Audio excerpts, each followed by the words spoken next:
Doutor Marcelo Pedreira, na janela da Paulista. Tudo bom, Isabel? Tudo bom, e você, Marcelo? Graças a Deus. Graças a Deus, né? O que não tá bom é a respiração aí, né? Não é isso? Tá difícil respirar hoje em dia? Para todo mundo. O que está acontecendo? Todo ano é a mesma coisa, né, Isabel? A gente até faz uma aposta de como é que vai ser esse ano em termos de viroses respiratórias, né? Se vai ser pior que ano passado. Infelizmente é assim que a gente fala, né? E óbvio, né, seca com os meses mais frios, que a gente pega agora outono, inverno, o tempo mais seco, os vírus acabam circulando mais. E todo ano é a mesma coisa, a mesma preocupação, principalmente com relação à criançada, do vírus da influenza e do vírus principal causador da bronquiolite, que é o vírus sincicial respiratório. E aí que pega, né? Porque é um vírus que, apesar de ele causar bronquiolite só em crianças pequenas, né, no máximo estourando até entre 2 e 3 anos de idade, ele acaba acometendo adultos e crianças maiores, né? E os sintomas acabam sendo de um resfriado mais parecido com um resfriado comum mesmo, um quadro gripal, mas o problema é que essas pessoas podem passar para os bebês também, né? E bebê com bronquiolite, o quadro clínico basicamente é o seguinte: esse vírus penetra nas vias aéreas, ele desce lá para o pulmão, né? Lá para as ramificações mais pequenininhas do pulmão, chamados bronquíolos. Isso que é uma bronquiolite, ele inflama esses bronquíolos e enche de secreção, e com isso o bebê fica com muita dificuldade de respirar. Então você imagina um bebê tentando puxar o ar, ele puxa, mas na hora que ele vai tentar tirar para fora, ele encontra um monte de secreção obstruindo a saída desse ar, então ele chia como se fosse parecido com uma criança mais velha asmática, sabe? Aquele chiadinho, mas não tem nada a ver com a asma, não, é a inflamação do brônquio mesmo. É a inflamação que o vírus causou. Que o vírus causou. Aí ele não consegue soltar o ar, como é que faz? O problema é o seguinte, né? O bebezinho, como é que ele vai fazer? Ele não consegue, nem a gente, às vezes, puxar, colocar o catarro para fora, né? Forçar, eventualmente, às vezes, uma tosse, ou tossir com mais vigor. Então, o que acontece? Imagina um bebê pequenininho, tudo cheio de secreção, né? Então, o que acontece? É difícil para ele respirar, né? Para ele fazer a troca do ar fica bastante difícil, então ele faz uma força muito grande para poder puxar o ar e, eventualmente, até para jogar o ar para fora, né, que ele precisa fazer. E se a gente não fizer alguma coisa para tentar melhorar a sua secreção, a gente vai ter que esperar que ele melhore aí por si só. Tem remédio? Então, o problema é que não tem remédio. O que a gente pode fazer, que se orienta, é sempre uma lavagem nasal, várias vezes ao dia da criança, para tentar tirar o excesso de secreção, mesmo que seja a secreção mais alta. Inalação com soro fisiológico, para tentar fluidificar a secreção.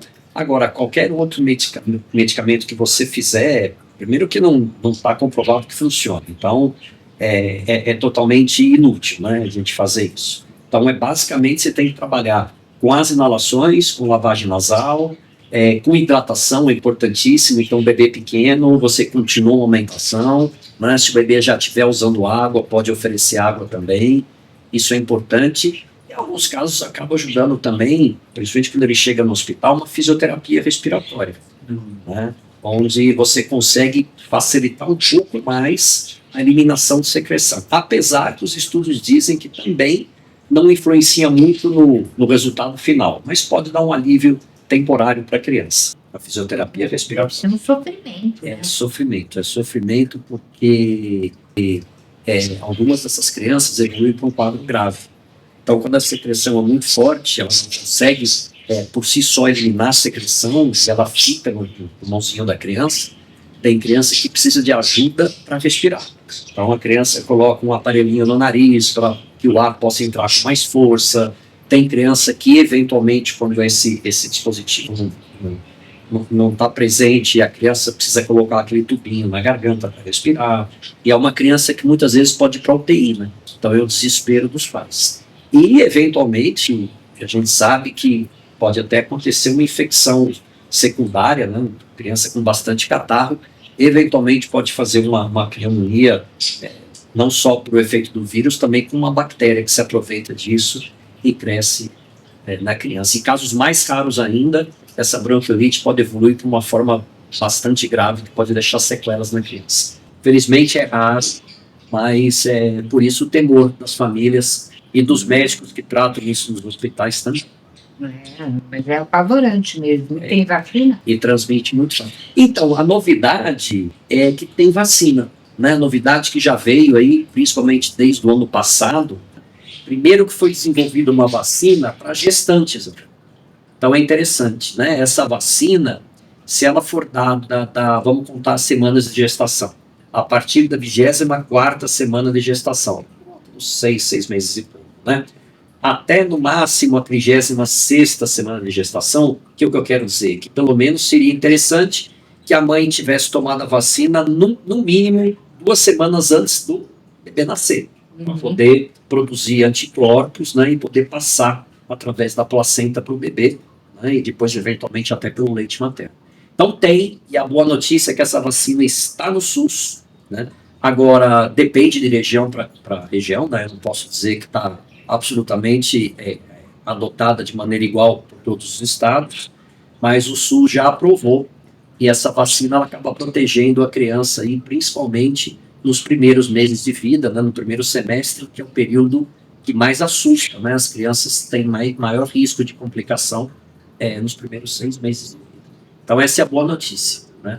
E é legal, e essa vacina também, na verdade são 2 vacinas, né? Uma delas tem sido utilizada para gestantes, e existe uma outra que também pode ser utilizada para idosos, né? Inclusive essa outra vacina da gestantes também pode ser dada em idosos. E por que em idosos, Isabel? Porque são nos extremos da vida que esse vírus pode fazer estrago, né? Então, pessoas acima de 60 anos já que queiram se vacinar contra o vírus principal causando bronquiolite também podem se beneficiar dessa vacina. Ah, que bom, né? Isso é uma boa notícia, mas é bom que as pessoas saibam, porque isso não apareceu muito na mídia, está muito divulgado, né? Talvez também precisa divulgar mais na mídia geral, né? Na mídia pediátrica, entre as mães, nos grupos de mães, nos consultórios, todo mundo fala disso, né? Agora, para idosos, realmente eu não sei se a divulgação... Não, eu sou idosa, nunca ouvi falar nisso. Fui outro dia no posto de saúde, tomei Covid de um lado, influenza do outro.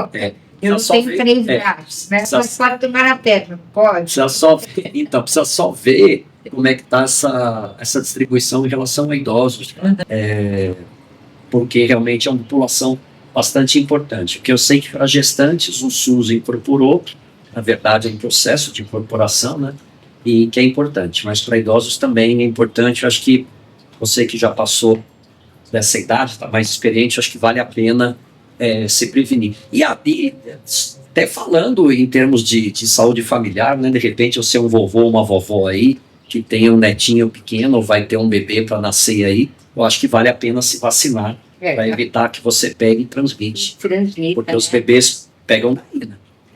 Então, daí não tem outra maneira. A hora que você expõe o bebê a alguém que teve contato com o vírus, que pode ser o pai e a mãe, inclusive, ele pega. Agora, não tem nem dúvida que a maior fonte de transmissão mesmo são os bebês que precisam ir para a creche precocemente, porque dá lá um bando de crianças, né? Que a chance aumenta muito mais de transmitirem. Ou então, pais que, por um motivo ou por outro, acabam expondo a criança a locais com aglomeração. Então, não é o momento de levar seu bebê para festinha infantil, né?